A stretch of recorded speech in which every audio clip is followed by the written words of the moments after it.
DSLR from yesteryear, mirrorless camera from a while ago, iPhone that you can still get. Which is best? For an absolute beginner. Let's find out.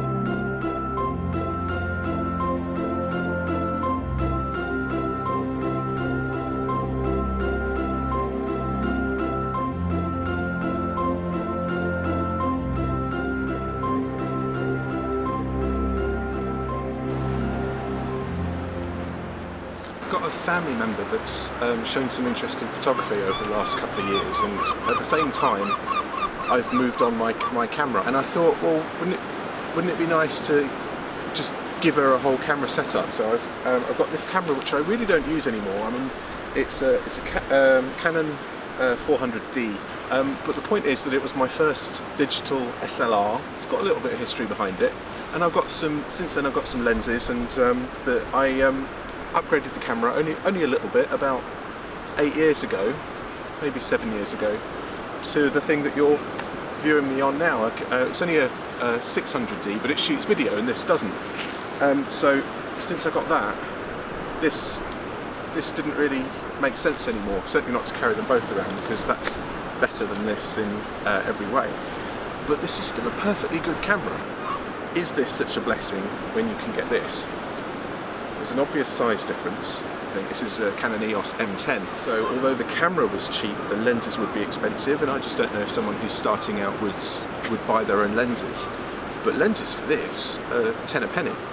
What about this? It's got a 4K camera, it's got, it shoots video, and I've got a couple of moment lenses, which you get a little housing that you stick on the back, and then you can screw on a couple of lenses, and I've got a wide angle, and I've got a sort of an equivalent 60mm. But what would be better? A phone, a cheap mirrorless, or a really old DSLR? And I thought the only way to tell is to take some photos. So I'm down here at Worthing, tide's going out, piers right there, and I've been taking some shots.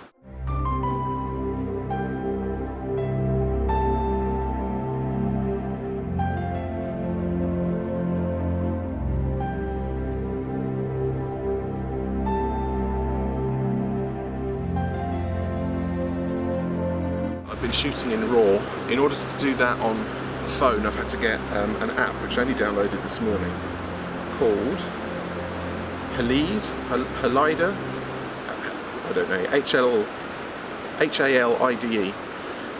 and that allows you to, it sort of takes control of the camera and allows you to shoot in RAW. I just kind of want to illustrate the possibilities. So DSLR from yesteryear, mirrorless camera from a while ago, iPhone that you can still get.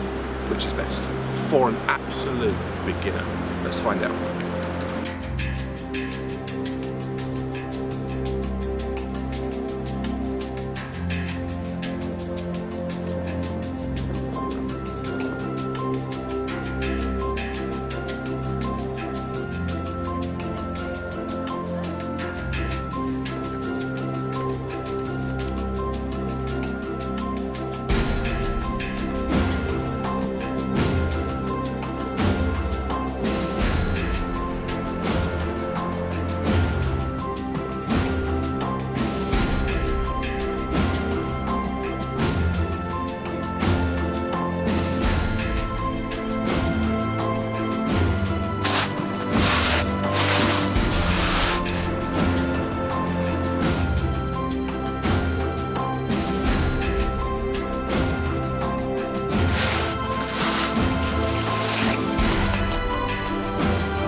Okay, well, learned a few things from that. So the chief among them is that on the 400D, at the time I was using quite a long lens. It was something like a 70 to 200. Just acknowledging that the lens that I had on the 400D wasn't really good enough to do the comparison. I gone and bought another 1855. And this kind of illustrates the versatility of a DSLR versus the other two options. So this is the moment lens on the old bracket, and it sticks onto the camera, and then you screw the lens onto the bracket. So this is screwed on here. The trouble with it is that it's just a little adhesive. It's not like a miracle. So when it's stuck on, sort of stuck on like that, every time you screw the lens on or take it off, it's really difficult to not partially bend the lens bracket, and that's what happened in a pretty short period of time, to be honest. Once it starts to come away, you think, well, what can I do about that? It's like a plaster that's, it's starting to get dirt on it. It's just not sticky anymore. So I've taken it off. So my solution here is foam, bracket, super glue. Here we go. Well, on the most basic level, I can still use, what I was most worried about was kind of leaving permanent vignetting over the corner, because it's so close to the edge of where the actual lens is. But there's no glue on the lens because it's still sticking to my fingers a bit. So I'm going to come back and see if it's all right. Oh, and I'm going to go out again. It's mid-May now. I mean, I did that last bit actually more than a month ago. So I'm going to go out again a bit closer to home, but and do a bit of a comparison.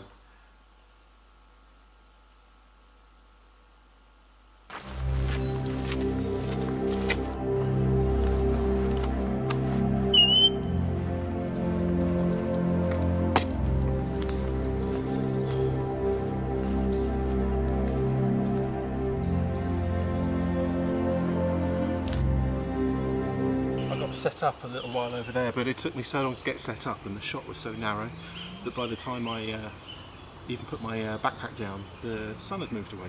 So I'm going to get something varied, depending on where the sun hits this. I must have, I don't know, 10-15 minutes of the sun still hitting this stump. So this is going to be my first main subject.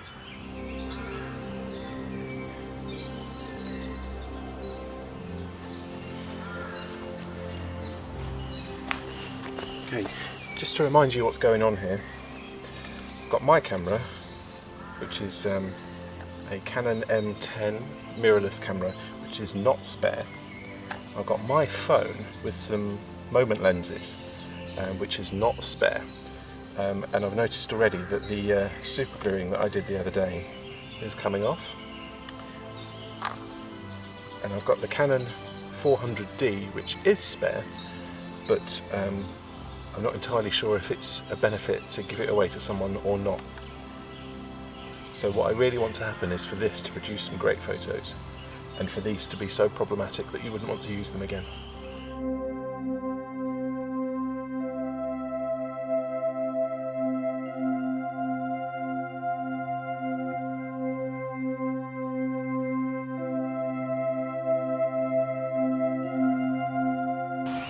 The sun's moved away now, so I'm going to have to change shot.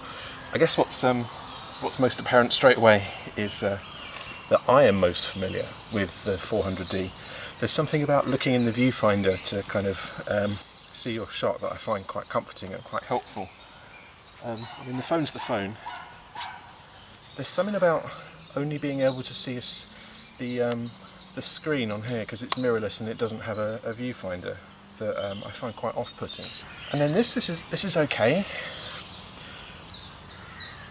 It feels like I can't tell whether I need to adjust the phone or the software or the lens. It's quite difficult to figure out what's going on. Just looking around for other easy to find compositions, and it's not so much compositions as shots.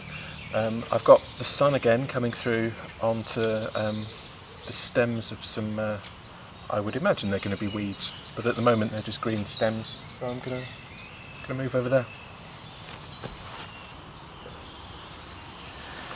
It's just a pain in the arse.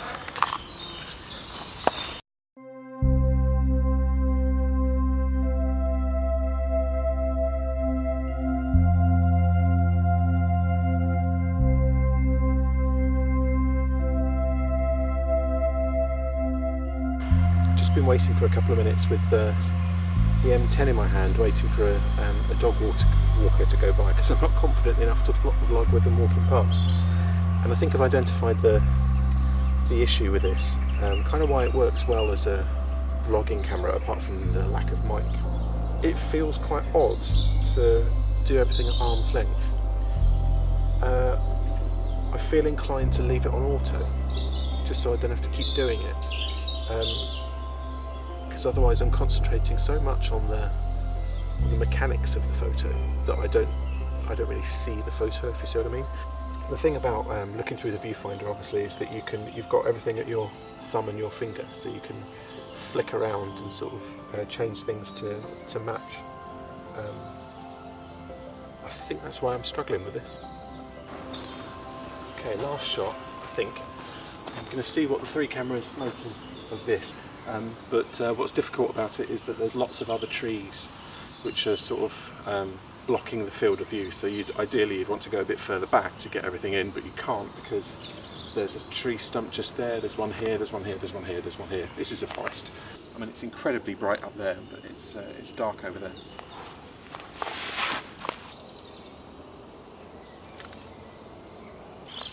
It just feels more definite because you're looking through the viewfinder. You take a shot.